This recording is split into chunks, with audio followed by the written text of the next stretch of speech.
Selamat sore sahabat It's Garden. Jumpa dengan saya lagi pada sore hari ini. Ini saya berada di dapur, sedang mengumpulkan limbah-limbah dapur yang akan kami pergunakan untuk menjadi kompos untuk pupuk tanaman. Sebelumnya saya minta maaf kepada para sahabat yang sudah begitu banyak memberikan dukungan, tapi saya jarang sekali muncul karena memang ada alasan-alasan tertentu kesibukan saya yang luar biasa. Pada kesempatan hari ini saya akan mencoba menyampaikan kepada para sahabat, mudah-mudahan bisa berguna bagi para sahabat semuanya. Jadi limbah dapur itu mempunyai banyak sekali manfaat, tapi pada kesempatan hari ini, sore ini saya akan membahas dua, yaitu pisang yang sudah busuk yang kita tidak pakai, seperti ini. Seperti ini dia. Ini tidak terpakai, ini limbah yang luar biasa yang bisa kita manfaatkan menjadi pupuk melalui proses penjemuran atau langsung diaplikasikan pada tanaman. Ini akan menjadi pupuk organik yang luar biasa, karena seperti yang kita ketahui bahwa pisang ini banyak sekali mengandung unsur hara, baik unsur-unsur makro maupun unsur-unsur mikro.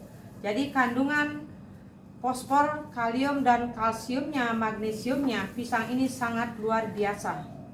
Juga ada boron di dalamnya. Jadi sangat bagus untuk menyuburkan tanaman agar tanaman itu menjadi subur, kokoh, berbunga, dan berbuah lebat.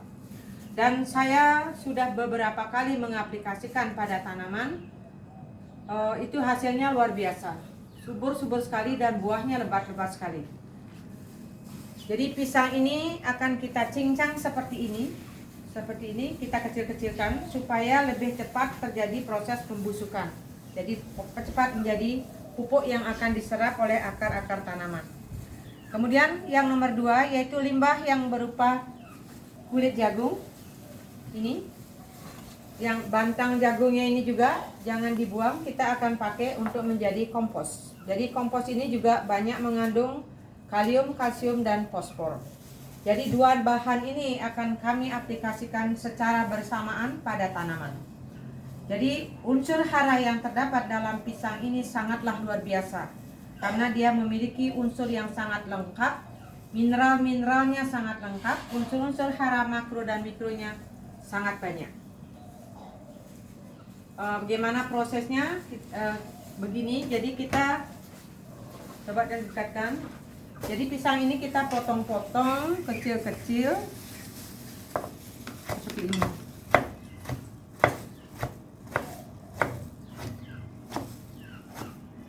Seperti ini. Agar pembusukannya lebih cepat. Jadi proses fermentasinya itu cepat dia. Kemudian kulit jagung ini yang pisang. Kulit jagungnya juga kita potong kecil-kecil, karena kalau kita biarkan seperti ini dia lambat prosesnya. Jadi kita bantu supaya kecil-kecil.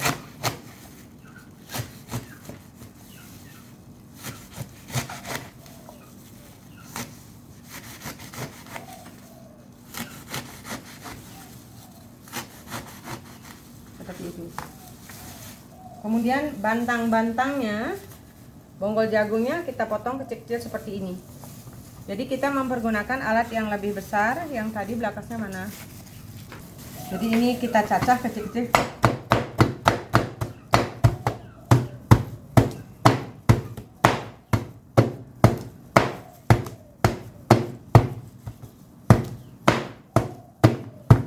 Jadi perlu ada alat yang lebih besar. Seperti ini. Jadi alat-alat yang perlu kita pakai itu harus ada nampan atau yang dari kayu maupun dari plastik. Kemudian pisau yang tajam. Sama ini, belakas. Itu alat-alatnya. Jadi prosesnya seperti itu. Nanti selesaikan Mbak dipotong. Potong pisangnya. Nanti kita akan aplikasikan bagaimana saya mengaplikasikan pada tanaman.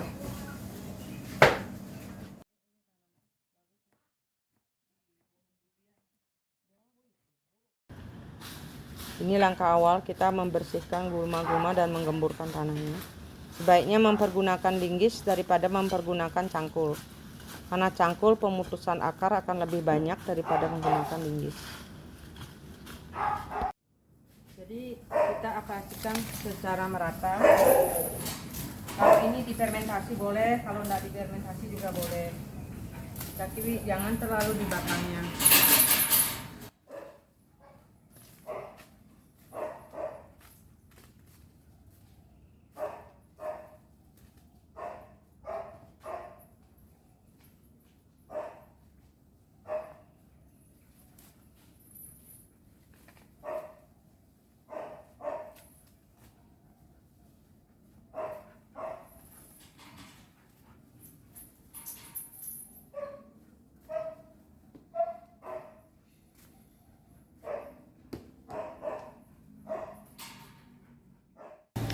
Jadi setelah diaplikasikan, diratakan semua, jangan sampai menjubel di batangnya. Jauhkan kira-kira 10 cm dari batangnya. Jadi dirabuk, diaduk dengan tanah supaya dia kena tanah.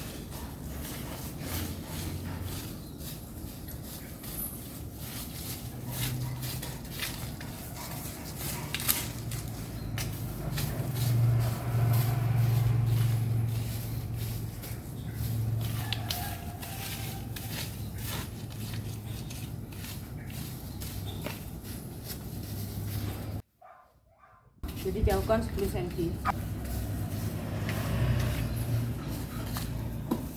Setelah itu kita siram. Ini sisa dari POC sama air hujan.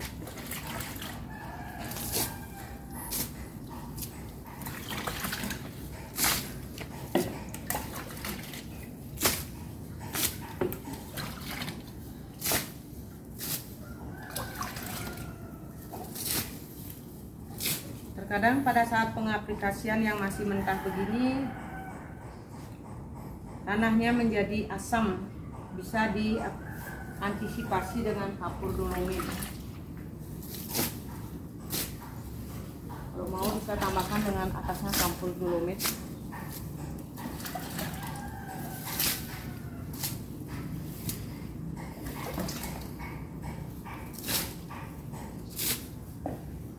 Jadi proses fermentasinya atau setelah dia busuk, proses fermentasi dengan air, tanah, dan matahari itu akan mempercepat. Nanti setelah itu akan diserap oleh akar tanaman. Jadi kompos ini sangat baik sebagai unsur organik untuk membenahi struktur tanah atau media tanam. Di samping juga untuk menyuburkan tanaman, sangat baik diaplikasikan sebelum pembuahan. Jadi setelah panen sudah diaplikasikan supaya di batang atau pohon ini siap untuk melakukan pertumbuhan dengan baik, kemudian pembungaan dan pembuahan. Limbah pisang atau kulit pisang dan jagung ini sangat baik karena banyak sekali mengandung unsur-unsur makro dan mikro seperti NPK, nitrogen, fosfor, kalium dan kalsium, magnesium, kemudian ada mikronya seperti zinc dan boron yang banyak. Jadi jangan dibuang-buang limbah yang dari rumah tangga, pergunakan dan manfaatkan dengan baik.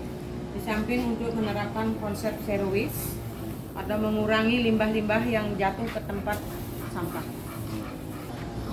Jadi kompos limbah pisang yang baik berupa kulitnya maupun pisangnya yang sudah kita tidak pakai atau konsumsi, kita jadikan kompos yang seperti ini. Jadi kandungannya sangat luar biasa.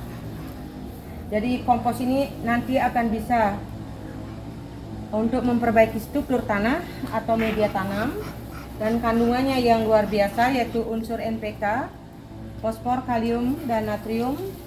Ada magnesium juga, kemudian ada unsur mikronya seperti boron dan seng. Jadi jangan dibuang-buang limbah-limbah yang kira-kira bisa dimanfaatkan dari dapur, seperti terutama kulit pisang atau pisang yang busuk. Kemudian kalau kita masak jagung yang batangnya atau kulitnya kita bisa cacah dan aplikasikan di tanaman. Terkadang kalau pengaplikasian yang masih mentah seperti ini, itu bisa menimbulkan tanah itu menjadi basah. Bisa ditambahkan dengan kapur dolomit atau kapur pertanian. Itu yang bisa saya sampaikan pada sore hari ini.